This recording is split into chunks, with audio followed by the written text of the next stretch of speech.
రేపే మీకు ఆఖరి రోజు.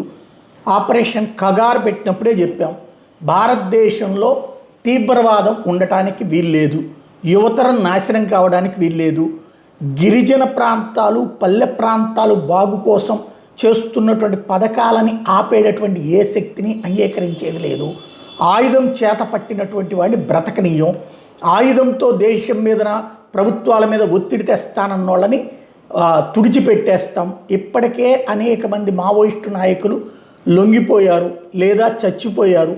రాబోయేటటువంటి రోజులలో ఇక సహించేది లేదు. ఇదే డెడ్ లైన్. రేపే మీకు ఇచ్చినటువంటి చిట్ట చివరి గడువు. రేపటిలోపు ఆ గణపతి మిగతా వాళ్ళందరూ లొంగిపోండి. లొంగిపోకపోతే ప్రాణాలు పోగొట్టుకోవడానికి సిద్ధంగా ఉండండి.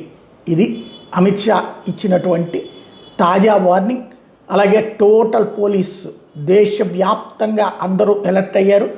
అన్ని దళాలు, కోబ్రానా, స్పెషల్ ఫోర్సెస్ వీళ్ళందరూ రెడీ అయ్యారు. ఎనీ టైం ఒక్కసారిగా మొత్తం ఇంకా మిగిలిన వాళ్ళ మీదన వాళ్ళ బంధువర్గాల మీద విరుచుకుపడడానికి సిద్ధంగా ఉన్నారు.